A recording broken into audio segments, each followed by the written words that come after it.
bonjour à tous, on se retrouve pour une nouvelle position.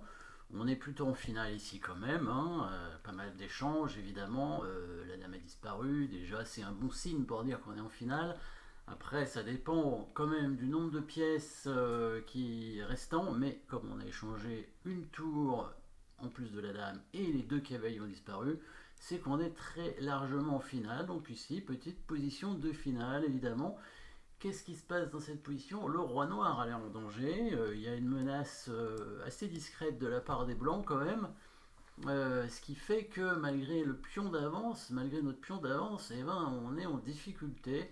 Et il va falloir trouver un moyen de sauver la partie. Oui, c'est triste, hein, on va pas essayer de gagner ici. On va essayer de sauver la partie, c'est tout. Mais c'est déjà pas mal, hein, évidemment. Alors après, en fait, il faut être vigilant dans les parties. C'est bien de jouer pour gagner, mais au bout d'un moment, si on peut, le seul coup à jouer euh, pour ne pas perdre ne permet pas de gagner, évidemment, bah, il faut quand même le jouer, hein, parce qu'il faut mieux faire nul que perdre, évidemment. Du coup, ici, bah, il faut menacer, il faut parer cette menace. Donc, on va quand même regarder les coups forcés, hein. Il y en a deux. Donc, deux échecs, évidemment. On pourrait parer la menace avec un coup de fou, mais on va d'abord regarder les coups forcés. Donc, le fou qui peut donner l'échec en F3, mais le pion peut prendre. Ah non, si le pion prend, oui, il y aurait un échec avec la tour, mais la tour est protégée, donc pas d'enfilade dans cette position. Donc fou F3, il peut prendre avec le pion, et sur tour G1 échec, le roi va bouger en F5, disons, et la tour est protégée, donc les blancs auraient gagné une pièce et auraient des bonnes chances de l'emporter dans cette finale, évidemment. L'autre coup forcé serait tour prend fou. Alors évidemment, c'est un coup qui parle mat, hein, ça c'est sûr, mais ça donne quand même la qualité, ça donne la tour contre le fou. Alors on a un pion passé, donc ça c'est notre avantage dans la position, mais est-ce que ce sera suffisant? Donc tour prend fou, roi prend tour. Les blancs ne menacent plus mat, mais attaquent tout de même le fou ici et pourraient menacer mat en deux coups, hein, en poussant le pion de deux cases et G5 ensuite, hein, étant donné que le roi noir ne peut pas trop bouger. Et donc il faut trouver un bon coup après le cours. Tour point H4, 3 point H4. Et c'est ça toute la difficulté, évidemment. Hein, sinon ce serait trop simple. Donc on pourrait faire encore des coups forcés. Un échec avec le fou sans le mettre en prise a priori. Donc en F6, il va bouger son roi. Peut-être il va se rapprocher du pion. On aura toujours l'autre fou en prise. Ah, on peut refaire échec, donc il va plutôt se mettre en H3 du coup quand on va faire F6, fou F6, il va venir en H3, peut-être pour éviter un échec du coup, toujours en attaquant le fou et les blancs ont toujours un avantage dans cette position avec une qualité d'avance, le pion va être arrêté. Donc l'échec, le deuxième échec n'est pas bon, par contre on pourrait créer une menace autre qu'un échec, pas de menace de mat, mais peut-être une menace de fer dame en poussant le pion, mais il y a le fou qui va prendre, hein. Ça ce serait quand même dommage de perdre ce pion. Donc attaque de la tour peut-être, pourquoi pas, hein, évidemment, hein. L'attaque ici sur cette tour, ça peut être une possibilité évidemment, hein. Après tour prend H4, roi prend H4, peut-être l'attaque de la tour, est-ce qu'on peut l'attaquer? Apparemment on peut l'attaquer avec le fou, mais ça mettrait le fou en prise. Mais il y a quand même une idée, étant donné que si ce fou bouge de cette diagonale, le pion ne peut plus être pris. Donc le pion pourrait avancer d'une case vers le haut et menaçant le fer dame sur échec. Très important l'échec, parce que si les blancs menacent mat, en faisant échec, évidemment, on va pouvoir parer le mat avec la dame, peut-être même mater nous-mêmes.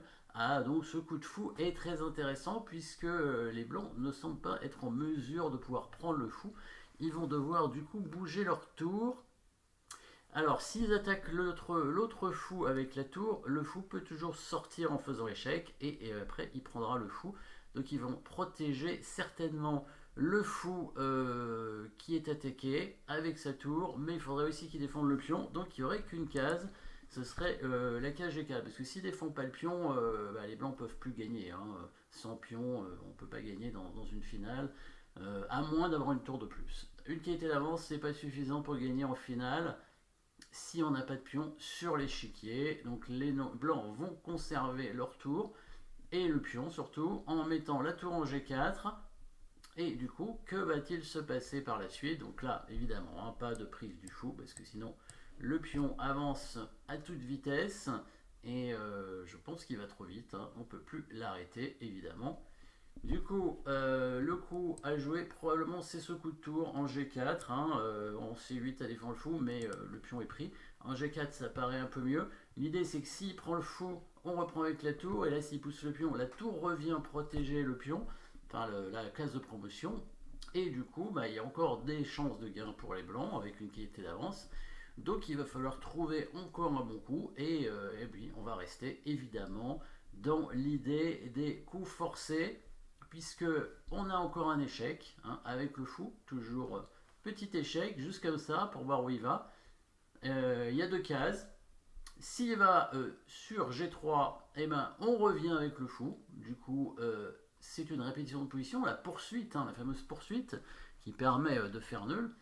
Et si il vient avec le roi à côté ici, alors là, on remarquera d'ailleurs que le fou, maintenant, comme il est en E5, ça pourrait éventuellement donner un petit échec à la tour. C'est pour ça qu'il a fait cette manœuvre. Mais on va faire une nouvelle déviation ici avec les noirs, puisque on pourrait venir clouer la tour, hein, jouer, faire une enfilade. Hein, c'est pas vraiment un clouage, c'est plus une enfilade ça, mais après...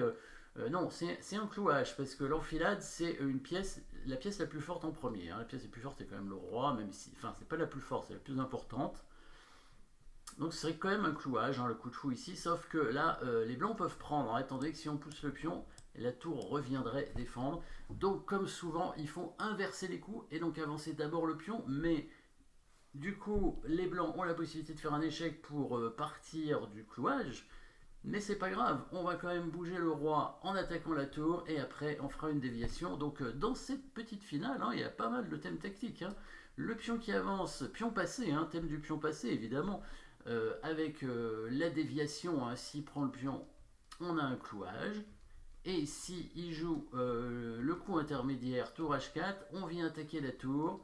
Et là, c'est la déviation à nouveau du roi pour gagner la tour en H4. Il est obligé de prendre le fou, hein, pas le choix. Et voilà, et là ça fait nul, évidemment. Les noirs, même s'ils ont un pion d'avance, n'ont aucune chance de gagner.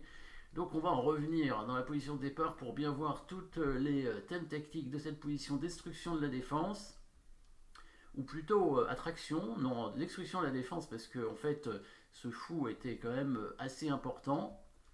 Ensuite, déviation ici avec attaque double, la tour qui défend, petit échec, encore poursuite, si jamais il répète, donc hop, donc il vient ici, déviation ici, les blancs font un coup intermédiaire, et là on fait une nouvelle déviation pour finir dans une position de nul. Voilà, jolie fin dans cette partie, dans cette finale. Voilà, merci d'avoir suivi cette position, et à très bientôt.